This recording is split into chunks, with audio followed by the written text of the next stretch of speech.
ঘরের দরজায় যেই দোয়া লিখে রাখলে কেউ কখনো জাদু করতে পারবে না। প্রিয় ভাই এবং প্রিয় বোনেরা, বর্তমান সমাজের মানুষ এতটা নিকৃষ্ট হয়ে গিয়েছে, সামান্য কথা কাটাকাটি হলে, সামান্য শত্রুতা হলেই জাদুটোনা করে ফেলে, এবং এই জাদুটোনার কারণে মানুষ অনেক ক্ষতির মধ্যে পড়ে যেতে পারে। এবং এই জাদুটোনা এতটা ভয়ঙ্কর যে একটা জীবন্ত মানুষকে কবর পর্যন্ত নিয়ে যেতে পারে। এটা এতটা মারাত্মক এই জাদুটোনা।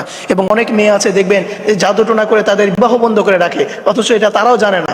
অনেক বিবাহ আসে, সবকিছু ঠিক হয়, কিন্তু হঠাৎ করে তার বিয়েটা ভেঙে যায়, এবং এত বিয়ের জন্য চেষ্টা করে অথচ তার কোনোভাবেই বিয়ে হচ্ছে না। এক নম্বর কারণ, বিবাহ বন্ধের জাদু করে রেখেছে। এবং এই জাদুটোনার কারণে বিবাহ বন্ধ, অসুস্থতা, স্বামী স্ত্রীর মধ্যে ঝগড়া, সন্তান কথা শোনে না, আরো ইত্যাদি অনেক সমস্যা লেগে থাকে ঘরের ভিতরে। এই জন্য কোন দোয়া লিখে রাখলে, এই দোয়াটা যদি আপনি ঘরের ভিতরে লিখে আপনি যদি দরজায় টাঙিয়ে রাখতে পারেন, তাহলে ইনশাআল্লাহ কেউ কখনো জাদুটোনা করে আপনার কোনো ধরনের ক্ষতি করতে পারবে না। এবং এই জাদুটোনা করে মানুষ মূলত বিশেষ তিনটি কারণে: এক নম্বর শত্রুতা, দ্বিতীয় নাম্বার হিংসা, এবং তৃতীয় নাম্বার হচ্ছে লোভে পড়ে। আপনার অনেক সম্পদ আছে, আপনার অনেক টাকা পয়সা, দেখবেন এগুলো দেখে আশেপাশের মানুষ সে সহ্য করতে পারতেছে না। আপনি লাইফ অনেক ডেভেলপ করতে পারতেছেন, অনেক সাকসেস হয়ে যাচ্ছেন, এটা কখনো মানুষ সহ্য করতে পারবে না। যার কারণে আপনার সে উপর জাদুটোনা করে, আপনার উপর কুফরি কালাম করে আপনাকে একদম শেষ করে দিবে, এবং আপনাকে মৃত্যু পর্যন্ত নিয়ে যেতে পারে, যাতে আপনার সকল সম্পদ সে হাতিয়ে নিতে পারে, সকল সম্পদ যেন সে ভোগ করতে পারে। এই ধরনের অনেক কাজ করে। এই জন্য প্রিয় ভাই, প্রিয় বোনেরা, ঘরের দরজায় আপনি যদি এই একটি দোয়া আপনি যদি লিখে আপনি যদি ঘরের দরজায় টানিয়ে রাখতে পারেন, তাহলে ইনশাআল্লাহ কেউ কখনো জাদুটোনা করে আপনাদের সংসারের ভিতরে কখনো কেউ ঝগড়া লাগাতে পারবে না, আপনাদের সংসার কখনো কেউ বিচ্ছেদ করতে পারবে না। এবং কি কি লক্ষণ দেখলে বুঝবেন আপনার উপর জাদু করা হয়েছে? এক নাম্বার, স্বামী স্ত্রীর মধ্যে কোনো কারণ ছাড়াই ঝগড়া। এই ধরনের সমস্যা অনেক পরিবারের মধ্যে রয়েছে, যে স্বামী স্ত্রীর মধ্যে শুধু শুধু ঝগড়া।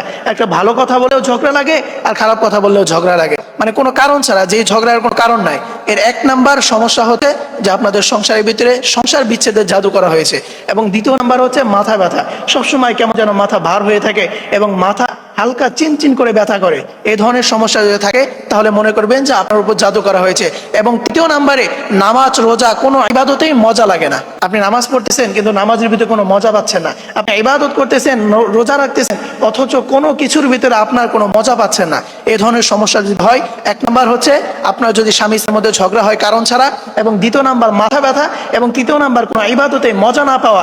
এই তিনটি সমস্যা, এই তিনটি লক্ষণ যদি নিজের মধ্যে দেখতে পান, তাহলে মনে করবেন যে আপনার সংসারের উপর জাদু করা হয়েছে।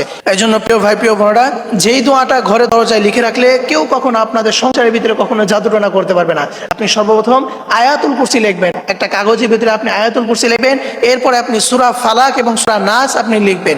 এটা যদি আপনি নিজে রাখতে না পারেন, তাহলে কারোর মাধ্যমে আপনি এটা লিখে নেবেন। এরপরে আপনি সেটা আপনি ঘরের দরজায় কোনো একটা জায়গায় আপনি সুন্দর করে টানিয়ে রাখবেন। কোনো একটা কাগজটা একদম ছোট্ট করে ভাঁজ করে আপনি কোনো একটা জায়গায় আপনি সেটা টাঙিয়ে রাখবেন। এরপরে যদি আপনি এভাবে করতে পারেন, তাহলে দেখবেন ইনশাআল্লাহ আপনাদের সংসারের ভিতরে কেউ কখনো জাদুটোনা করতে পারবে না, এবং আপনাদের ঘরের ভিতরে কেউ কখনো জাদুটোনা করে, ব্ল্যাক ম্যাজিক করে আপনাদের কোনো ধরনের ক্ষতি করতে পারবে না। আল্লাহ তাআলা আমাদের সকলকে এইভাবে আমল করে আমাদের সংসার থেকে সকল জাদুটোনা আমাদেরকে হেফাজত করুক। সকলেই পড়ি আমিন।